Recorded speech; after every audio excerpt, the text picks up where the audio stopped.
Today's episode of the Bleav in Steelers podcast is brought to you by betonline.ag, and we've got Ravens and Colts to finish out week 5 of the NFL season. If you want to place a bet on the action, BetOnline is the place to do it. Hey, what a weekend we had. We had the Pittsburgh Steelers winning. I had to go to BetOnline. You had Tyson Fury beating Deontay Wilder.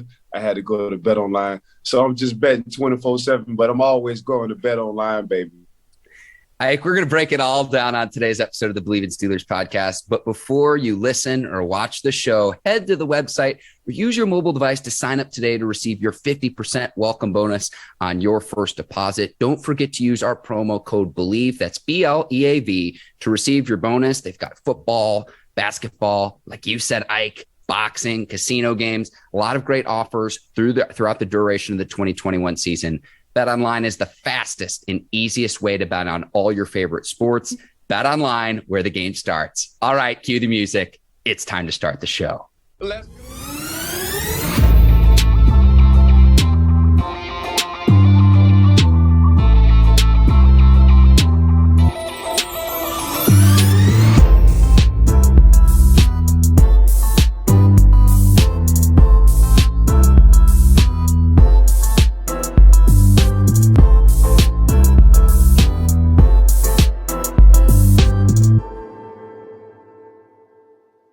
Welcome to another edition of the Bleav in Steelers podcast on the Bleav Podcast Network. I'm your host, Mark Bergin, joined as always by my guy, 2-time Super Bowl champion and 12-year veteran of the Pittsburgh Steelers, Ike Taylor. And IT recording this the Monday after the Steelers' victory over the Denver Broncos. I tell you what, feels a heck of a lot better to be talking to you, to snap the 3-game losing streak, but to be victorious on this Monday compared to the last several weeks. Man, I tell you what, I'm in the city of Pittsburgh. It feels a little bit better in this city. I see a lot of smiles, a lot of people being happy, a lot of money to be made because we're going to BetOnline. But yeah, let's start the show, baby. And Ike, the Steelers aren't dead, and we finally saw them do what we've been asking for weeks, and that's put Big Ben under center, run the football. And Sunday's game marked the first time since week 6 of the 2020 season where the Steelers ran it more than they passed it, and you saw what the end result was. Ben didn't throw over 25 times. Pittsburgh Steelers came out with a victory. Gave the rushing game 30 attempts. Pittsburgh came out with the victory. Held the time of possession. Pittsburgh came out with the victory. Defense was unstoppable when they got on the field, even though they had a few mislapses. Pittsburgh came out with a victory. We've been saying this for the past 2 years, Mark. You run the ball more than you pass it. You let the defense win the ball games. You will be victorious. And look what happened on Sunday against the Denver Broncos. They finally listened to our podcast, dog. And we got to see Aaron Najee, Walter Payton style, over the top. He has his first 100-yard rushing game as a rookie, and Pittsburgh improves to 2-3 on the season. And I thought he was terrific in establishing the ground game. Had some cramps towards the end of the game. You've got to rely on your backups. We'll talk a little bit further about that, but I like what we saw from Najee Harris. And again, it was like the first time I've seen Pittsburgh have a running game, and it's been too long, Mike. It's been too long. But to see him go over 100, get in the paint, as you like to say, on that touchdown, this is why the Steelers drafted him with that first-round draft pick. Offensive line got in the rhythm. Najee got in the rhythm. Najee got the stiff arm in a lot of people. Najee wound up getting in the paint. I think Najee had 70, 78, 71 yards in the first half, so that's always a good sign. They just doing now what we've been talking about for the past 2 years, and that's just running the ball. You got your first-round running back in Najee. You saw what he did at Alabama. You put him in a shotgun if you wanted to, even though I asked Big Ben to get under center, and he did a lot more times this Sunday than he ever did. What you do when you put a guy like that under center, he doesn't get hurt. What you do with a young offensive line is they get an opportunity to get in the rhythm and open holes for a young rookie stud in Najee Harris, and that's exactly what happened. You threw under 25 times. You rushed over 30 times. Ben doesn't get hurt because he handed the ball off. The offensive line gets in the rhythm. So does Najee, and you come out with a W. But that's exactly why you drafted Najee, to tote the ball like that between 25 and 30 times per game.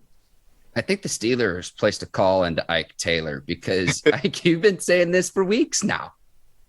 Put Big Ben put him under center, and they finally did that. Like the opening drive of the game, like I just want to state for the record here right now, I'm cool with the Steelers scoring on the opening drive of ball games. And if you want to take a deep shot and find Deontay Johnson down the field, it's the second consecutive week Steelers scored on their opening drive of the game. I'm cool with that. Let's score on opening drives more often. Let's make this a trend. How you help out the offense and help out an older Big Ben and a young offensive line? You hand the ball off to Najee, and you give the offensive line and get them in some kind of groove. That's exactly what you do. You got 25 attempts. If you go more than 25 to 30 attempts and let Big Ben sitting back there, it's going to be a few times where he's going to be covering some bad situations, and hopefully the young man don't get hurt. But if you just keep him under 25 to 30 times attempts, and I'm talking passing for 7, man, you're cooking with gas, as Coach T would say. And not only you doing that, you're helping Ben out, not only right now, but in the long run, and there go your play-action pass. So everything good for the offense comes off of the run and getting under center. The play-action pass deep to Deontay, you get the offensive line again in the rhythm with your running back, and you keep Ben from getting hurt because you're not throwing as much attempts as you usually would when it comes down to the passing game. Yeah, I thought overall they did a nice job slowing Von Miller and that Broncos pass rush. I know Ben had the fumble where he got absolutely crushed, but other than that play, I think the line did a nice job protecting him. I'm going back to the running game. Najee leaves the game with cramps, and on that opening drive, I think Big Ben did a great job finding Deontay Johnson, considering that Benny Snell dropped what would have been a sure first down pass. And with the struggles of this offense, it was like, he delivered a pass that's right on the money. And with Snell, it's like, how many more opportunities can we give him? I'm fine with Kalen Ballage getting those second team reps really until Anthony McFarland comes back. McFarland is off IR, so he's due to return here at some point in the next 3 weeks or so from that knee injury. But what my point, Ike, is whichever player it is for the Steelers, I want the Steelers to find the Robin to Najee Harris's Batman to get a two-headed monster in that backfield to further establish the running game. Yeah, I think that's McFarland, but they're just waiting for McFarland to come back. I think Snell's, they trying to give him as much opportunities as possible.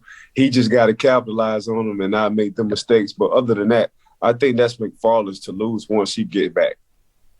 Very good. Ike got an injury to deal with too. Devin Bush left the game, but then news breaks this morning about JuJu Smith-Schuster in his shoulder injury. Steelers are expected to put JuJu on IR, meaning he'd miss a minimum of 3 games.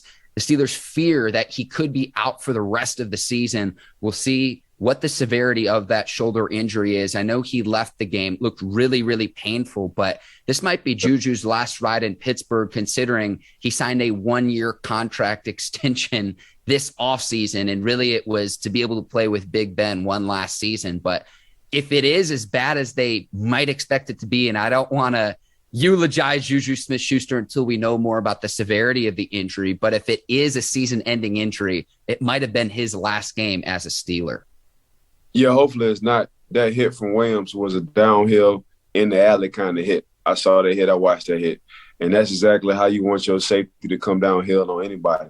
It just so happened to be JuJu. And JuJu is a tough kid. We can say what we want to say about his antics and does he really love football or like football when it comes down to some of his off-the-field things he'd like to do. But at the same time, from what I know, he's tough as nails. And for him to cringe and make those faces when he got hit, man, I knew something was wrong because that's a tough son of a gun when it comes down to that football field.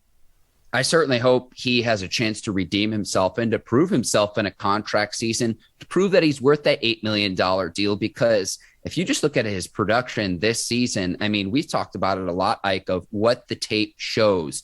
And what the tape shows is that he was a beneficiary of the attention that Antonio Brown drew when AB was still in Pittsburgh.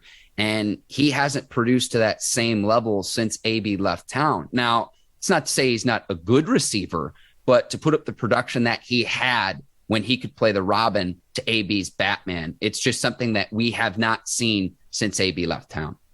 Yeah, so you're a truck or a trailer. That's how we used to call it on on the field. A truck is carrying people. A trailer is, man, I need help.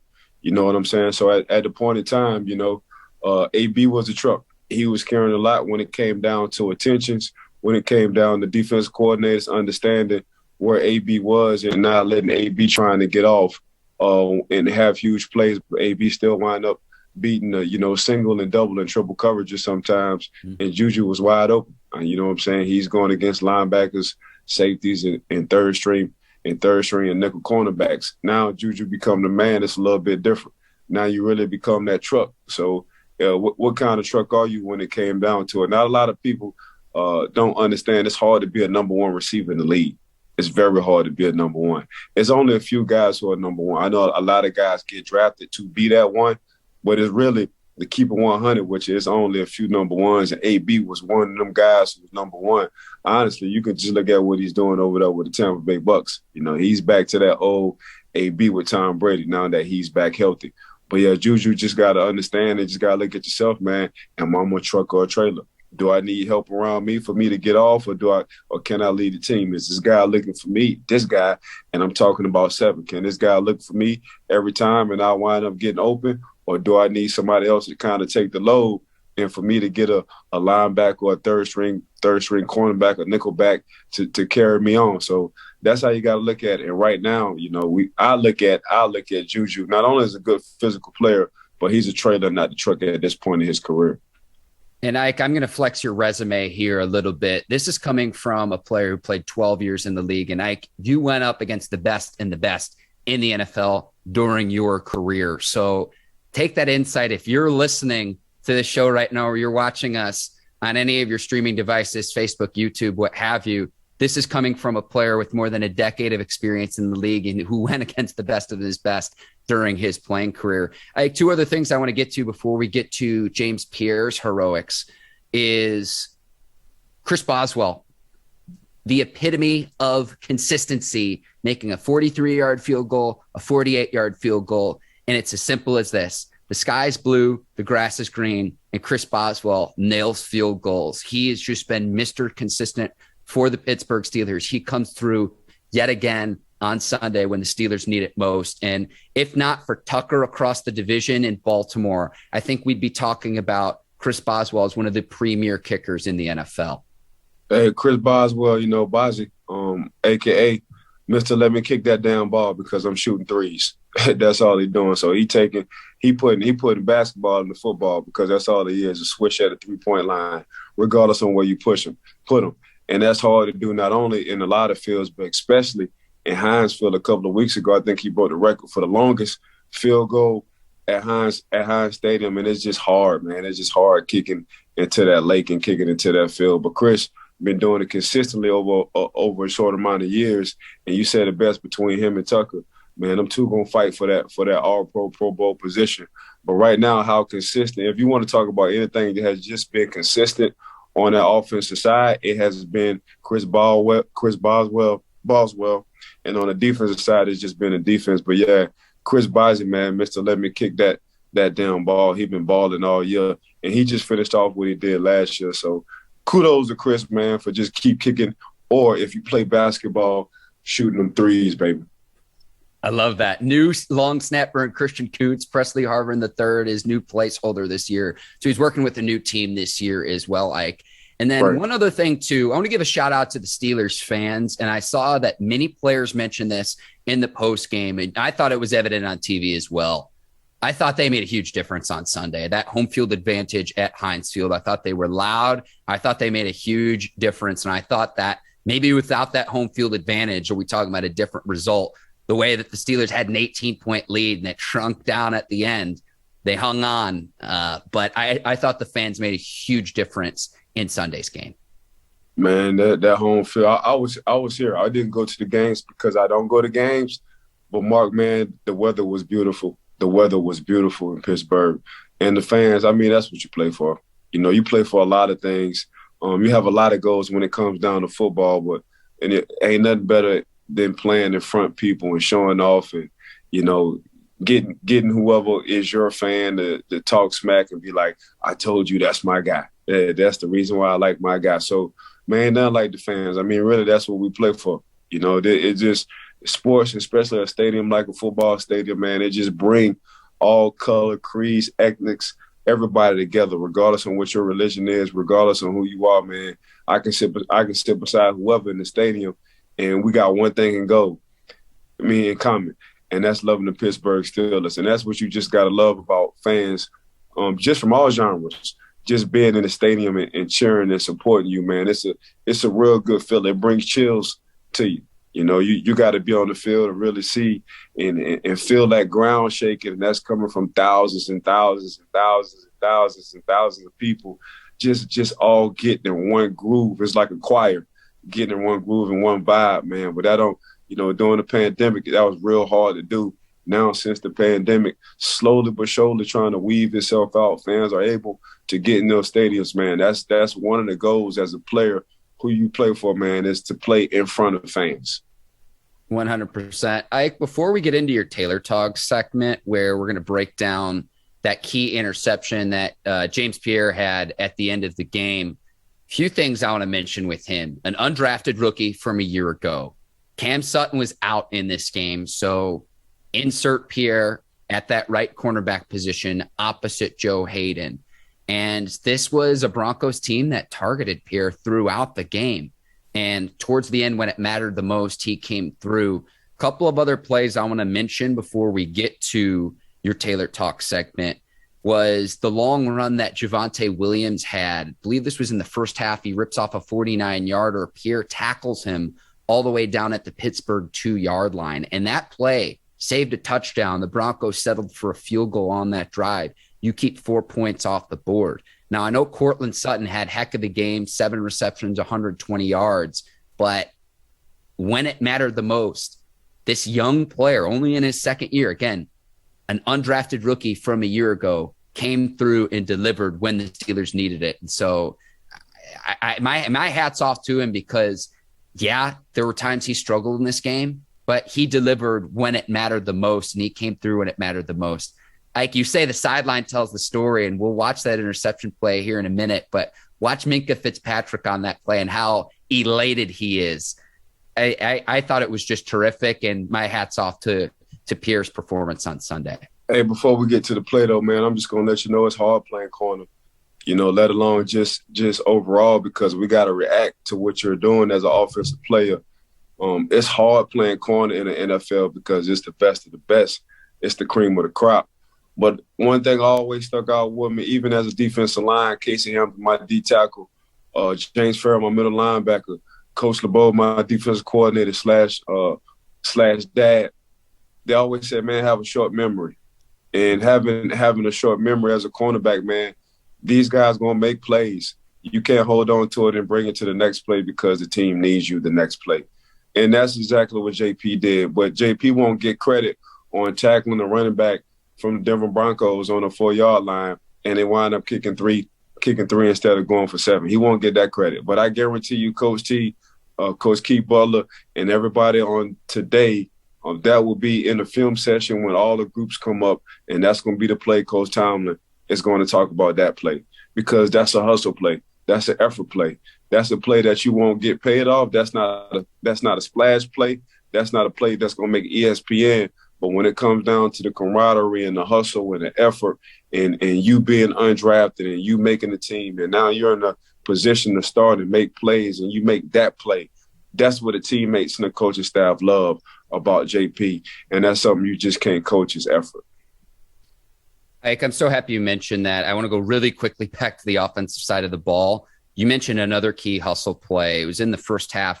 Ray McLeod preventing Broncos nose tackle Mike Purcell from making an interception and tackling him before he can catch the ball, really, and as he's gathering the ball in, and preventing a turnover is one of those plays that you're talking about, a lot like Pierre chasing down Javonte Williams. Not necessarily going to show up in a box score, not necessarily isn't going to make the highlight package on ESPN, but those kinds of plays are absolutely critical in winning ball games. So that was just yet another example of what we're talking about. Right. I agree with you 100%.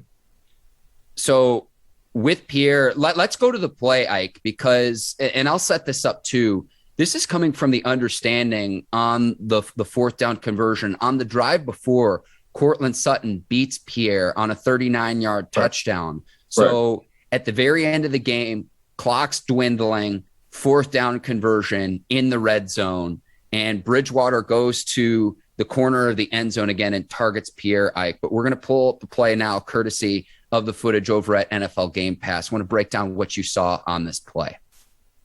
So what I saw on this play, and don't play it right now, but what I saw just watching JP throughout the game was how you going to respond. And that's all your peers and your coaching staff, and even the fans sitting in the stadium. They want to know how you're going to respond. You've been picked on throughout the course of the game. They're not going to go at Joe Hayden. They're going to target you. They're going to put Sutton on that side, and they want to see if you want to stand up in the paint. In this play, if we can roll this play, this is exactly what JP, he stood up in the paint.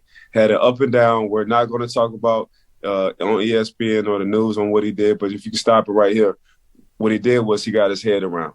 He got his head around just as fast as the receiver. He said, man, I'm getting tired of y'all picking on me. Here's my opportunity. Y'all scored a touchdown on me. I was pissed off. Y'all not going to talk about it in the newspaper, how I walked the running back down and made him kick 3. But you know what? If you keep picking on me, I'm going to make you pay. And that's exactly what JP did. It came down to the game-winning clinching. He turned his head around. He squeezed the receiver to the sideline, so the receiver had nowhere else to go. If he was going somewhere, it was going to be out of bounds, so that means he couldn't have been the first to touch it. And if you roll this play, Miss Courtney, JP wound up catching this goddamn interception, clinching. And look how happy Fitz is. Look how happy his teammates are for him, because they understand. Know how hard it is playing cornerback, how hard and how you feel when you felt like you're getting picked on, and the man wound up clinching the goddamn game for the Pittsburgh Steelers. Now we all taking pictures. I love it, Ike. And to note too, on that drive too, he very nearly had an interception earlier on the drive as well. So it's like, how many times are they going to keep going after me here? And you could just tell here, Ike, just in a straight man coverage, they try to get the corner and Bridgewater one-on-one scenario. And like you said, watch the reaction of his teammates, Ike. You tell me all the time the sideline tells the story. Just watch the pure joy of Minkah Fitzpatrick. It warms my heart, Ike, on this Monday. You seeing Minkah going crazy. If you just keep watching the video, you see Edmonds come through. If you keep watching the video, you even see Chase Claypool come off the bench and give him a dap in the end zone. So that's saying a lot how his teammates feel about him. So I'm sure that was a lot of joy after he got that interception. And, of course, you can see right there he's telling everybody to hush. He's got this. Ike, what does that do for the confidence of a young player, especially an undrafted player, now that you've proven that you can do it with the game on the line? Man, you can't describe that in words, because it's the grind. It's the opportunities you don't get because you're undrafted. It's the no room for error because you're not drafted. You know what I'm saying? You're at the bottom of the barrel. You got to work your way up. It's the first and second, third, fourth round draft picks that are going to get as many opportunities as you. It's the training camp. Man, I got to catch the coach eye every play. And that's what JP have done since he been there. He just caught the coaches play, and coaches, when they go to training camp and they get to looking at the depth chart, I'm like, I can't cut this dude. Like, I want to cut him, but I can't cut this dude. Who else I need to cut? And that's the front office talks and the coaches talks. But over the course of a couple of years, man, JP has proven himself not only to be established, but be able, when somebody's down and hurt, to get on the field. And once he got on the field, even though he had a roller coaster, he finished the game strong. He had that short memory. And that's what you like about professional athletes, them kind of stories right there. Hey, he's gotten some action because Sutton was out this past week. Joe Hayden was out in week 2. So we'll see. This was a position group going into the year, Ike, where we had a lot of questions about just given the depth or maybe what we thought lack thereof. But this is a young player who could be coming on now. And if Sutton has to miss more time, we see what he can do with the game on the line. Hopefully he can carry this in to future weeks for the Steelers. And so really exciting finish. And I was nervous, Ike, because the Steelers had an 18-point lead and Denver just wouldn't go away on Sunday. Yeah. You know, JP, a Florida guy, a down south Florida guy, undrafted Florida guy, 6'2", 185. So It's just now hopefully he can get in some kind of groove. Hopefully that can all the way boost his confidence. I'm sure his peers are happy for him. You just saw it on the tape, so I'm happy for the young man. We'll get to some of our other week 5 observations. And I tell you what, you mentioned him on the show the other week. Trayvon Diggs is in the matrix right now. 6 interceptions in the matrix. I'd say doing his best Deion Sanders impersonation. Man, you saw what the man said with Coach Nick Saban. Nick Saban said, man, I'm going to move you from wide receiver to cornerback. He called his brother Trayvon Diggs now, who's playing for the Buffalo Bills wide receiver, superstar, and was crying to his brother like, man, what the hell should I do? His brother said, man, we need to get to work. That's what the hell we need to do. And look at him now. That was the best decision. Even though it probably hurt him at the time, that was the best decision the young man could have did. He could have powdered. He could have transferred to another school and played receiver. But he wound up sticking it out, got his footwork and technique together. Now he's playing that good cornerback. Now he's shut down at the cornerback. But now it makes sense. The fact that he played receiver and when the ball is in the air, he doesn't panic, and he's coming down with the ball just like a wide receiver would. So kudos to Trey, not giving up, staying on point, getting in the damn matrix. 6 interceptions in 5 games. Is it 7 or 6? So he got 6 interceptions. 6. Yep. 6 receptions in 5 games or 6 games. Ain't nobody doing that right now. I think the last time somebody did that for Dallas was 1970, if I'm correct. So shout out to Diggs, man, just sticking to it. Understanding sometimes it hurts, but, man, you made the best out of it, and look at you now. So do you want to give him NFL Defensive Player of the Year now or later, Ike? Because if he keeps up at this pace, my Lord, he's able to bait quarterbacks, and I think it's going to get to the point where they don't even target or throw on his side of the field. I think he's been that dominant this season. Nah, he's in his own. If you watched Hard Knocks in Dallas, he wanted to challenge every receiver. He got beat a few times in training camp against Amari, but other than that, between him, Dak, and Amari, man, they was all talking smack. For me, man, that's what I want as my cornerback. I need a dog as a cornerback. I need a dog who's not only going to bark, but he's going to bite. And Diggs, that's all he's doing. He's doing a lot of barking, but he also doing a lot of biting. That's a real combination. Usually it's one or the other.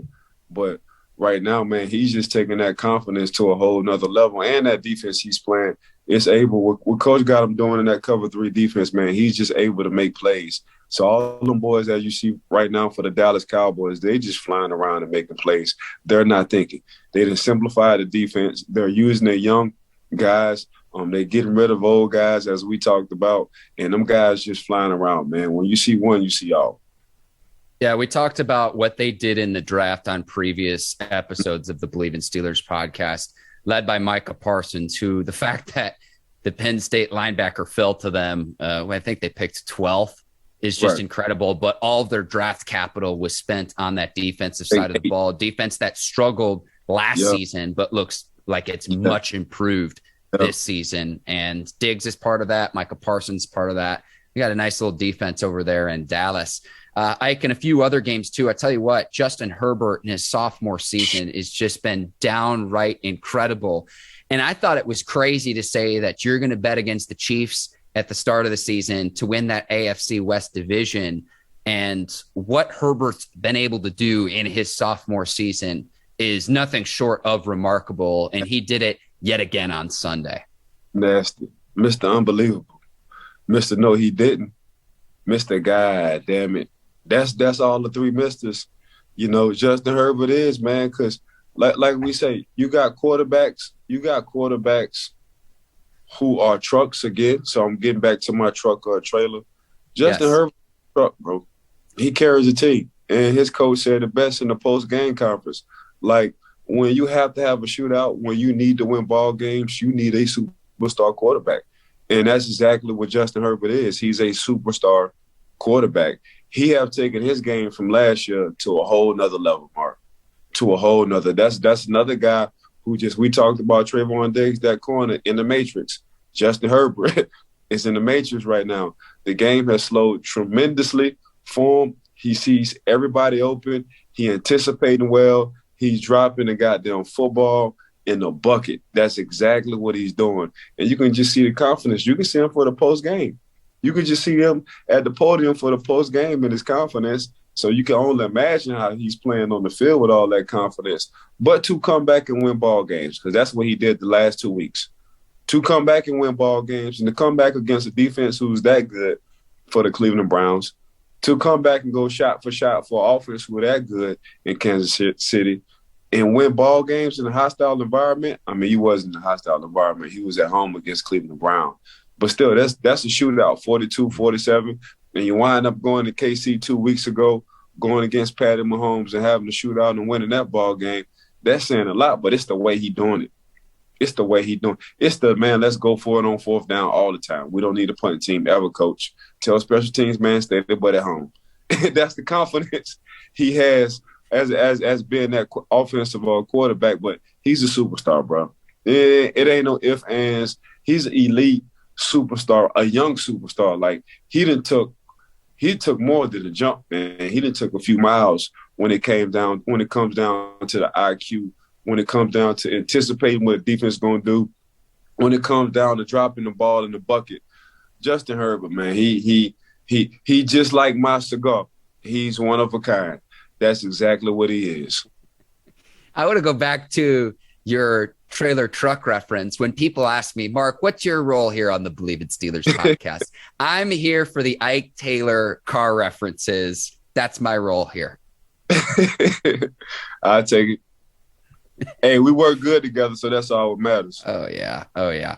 Justin Herbert is the only player in NFL history with more than 10 games with 300-plus passing yards in the first 2 years of his career, in rare air there. And right now, like, the MVP odds, I think he's in that discussion. I think Kyler Murray's in that discussion. Yeah. In Arizona, Tom Brady's probably there too at the age of 44. But right now, if I had to choose through 5 weeks of the season, I'm either going with Herbert or Kyler Murray. You know, it's like choose your flavor, if you will, in all honesty, because both have been terrific so far. Yeah, between them three you just named, Kyler, Herbert, and Grandpa Tom. You can say what you want to. The man just thrown for 5 touchdowns and damn near 500 yards at the age of 44. And that's his first time ever doing that, and he's been in the league for 20 years. So whatever avocado ice cream he get, man, I'm going to go ahead and shoot him a DM on Instagram. I need that same thing. Because if I can do that at the age of 44, man, that's saying some good things. At the age of 44, the man throwing for 5 tubs, close to 500 yards at the age of 44. Lord have mercy. Lord have mercy. The man is we'll find the fountain of youth in the Sunshine State of Florida. I think that's what we're going for here. 100%.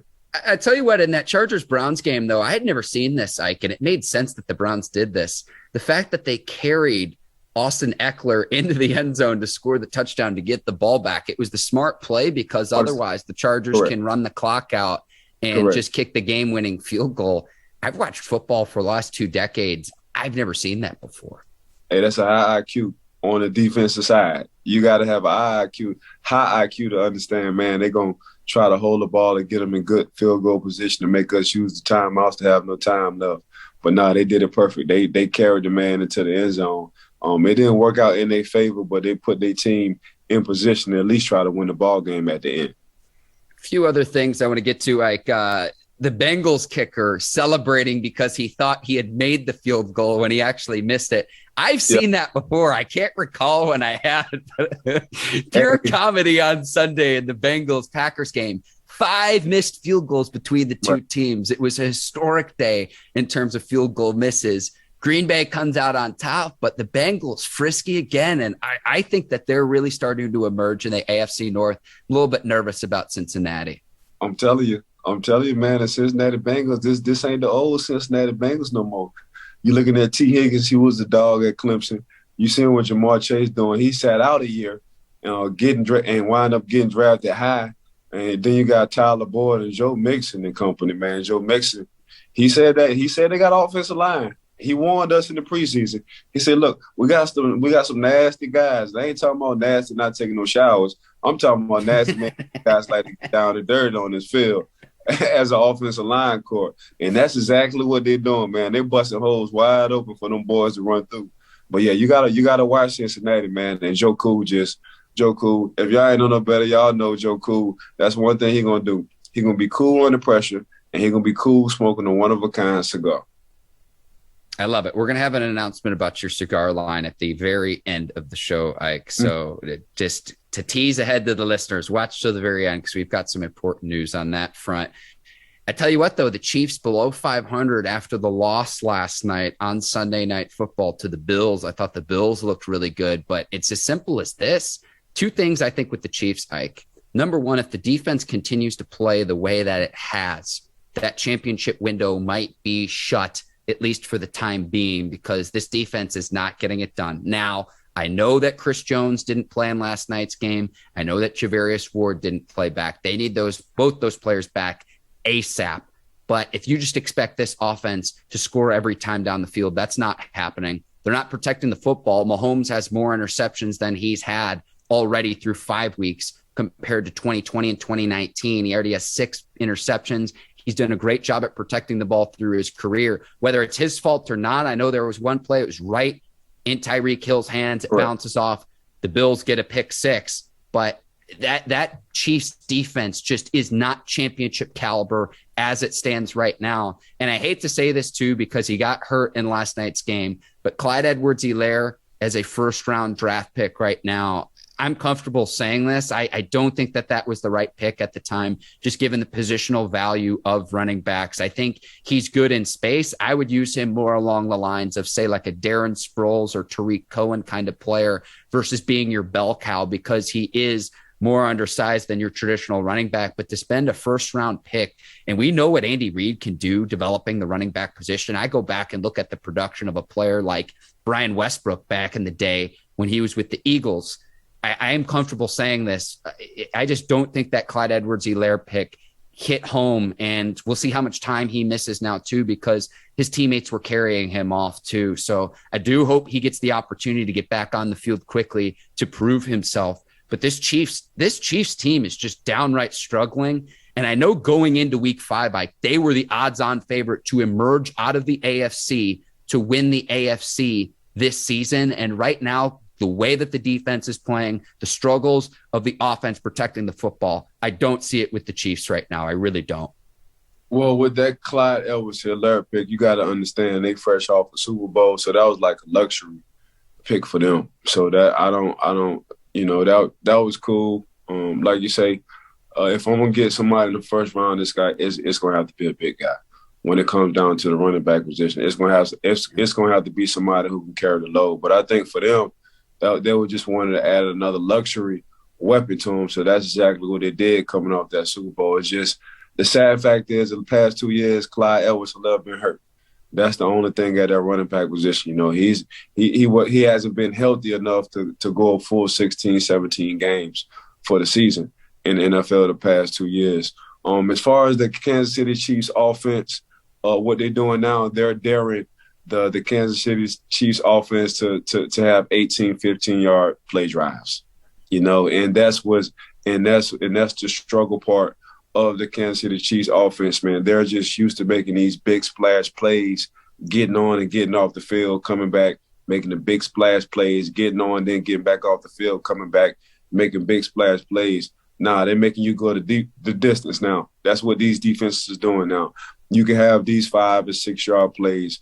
We'll rather take that. You run out the clock, go 15 to 18 plays in 80 yards. And right now, the Kansas City Chiefs, they haven't figured that part out because they're used to making so many splash plays. So until the Kansas City Chiefs take a Tom Brady approach, which Tom Brady, he takes what the defense give him. He don't mind going 15 to 18 plays down the field. If he sees the opportunity to throw a big shot, he's going to take a big shot. But also what they're also doing is keeping Patty Mahomes in the pocket as well. They're not letting him scramble as much as he used to. You got to sit in the pocket, and you got to pinpoint. You got to make plays.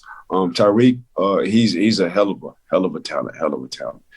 But he's also a body catcher, and you can tell going from east to west, he like catching with his body instead of his hands. And when you get in rainy games on which they had last night, and all of a sudden you want to catch with your hands, but you're used to catching with your body. It gets kind of slippery out there. So that's another thing that got affected. On the defensive side, I always thought that defense was okay. I just thought the offense was that powerful. I always thought they built the defense to rush the passer because they knew they always was going to be ahead of games. So that's how I looked at that. But at the same time, they just got to figure it out as a team, man. They giving up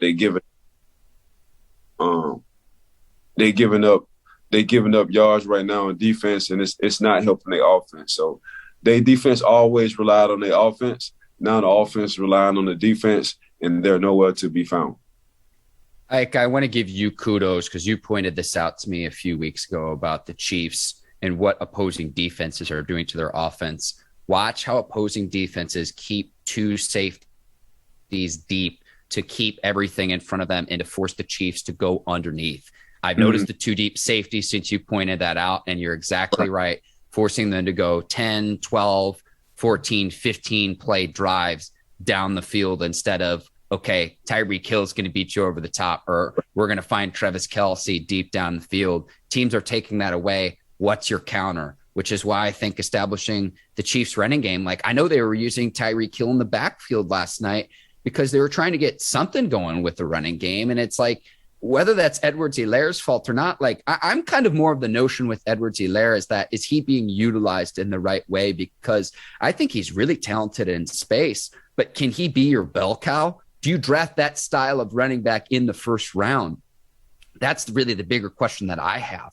So like you said, coming off that Super Bowl, it was more of a luxury, but I see what the Buccaneers did in a similar situation a year later, and they get Joe Tryon Shorinka, the edge rusher, who's filled in and been a beast off the edge for the Buccaneers. I know you're talking about two different franchises, but I don't know. I look at what Najee Harris has done for the Steelers. I look at what Javonte Williams has done for the Broncos. And I think the Chiefs could have either gotten that later in the draft or drafted a different player who just has a little bit of a bigger stature. And I don't know if that's fair to consider Clyde Edwards-Helaire as a number one running back. But if you draft the guy in the first round, you kind of expect him to be. So that's just kind of that's what my thought process is with that. Yeah, that's just Clyde Edwards-Helaire. He just got to stay healthy, bro. That's been his main. Yeah. He did fall out at LSU, and they won a national championship. But at the same time, if I'm gonna pick a running back in the first round, it's gonna be somebody who got some size to him. And I'm not trying to knock Clyde at all. I'm just saying it's gonna be a Derrick Henry or Joe Mixon, a Najee Harris kind of style running back. And I have, Clyde Edwards-Helaire kind of offset on what I have on coming in after them two, but I'm not going to shoot for the first. But it was a luxury pick for them. If they could do it differently, I'm sure that I guarantee you they probably would, but that's just what it is, and they got to deal with it right now. Shout out to the Bleav It Steelers podcast research staff. Ike played in 13 games a season ago, so you're exactly right. Didn't play in all 16, and we'll see how much time he misses with the injury where his teammates were carrying him off. Wish him a speedy recovery, no doubt there. Yes. Ike, as we start to wrap up here, we're going to have a full preview of the Week 6 game between the Seahawks and the Steelers. It's going to be at Heinz Field. And speaking of Sunday Night Football, the Steelers will be on Sunday night against Seattle, and a Seattle Seahawks team that's probably going to be without Russell Wilson. He had finger surgery. Pittsburgh Steelers, 4-point favorites at home in Week 6. We might be talking about getting back to 500, and I'm really, really excited about that. Yeah, Pittsburgh will. And Russ, I trust, won't be there because of his hand injury. Pittsburgh Steelers, I'm telling you, if they just stick to this, 30 attempts a game, because right now Seattle defense isn't playing good as well either. So if Pittsburgh can just stick to this 30 attempts rushing the ball, they will win a lot of football games. Ben will stay upright and he will stay healthy if they do that.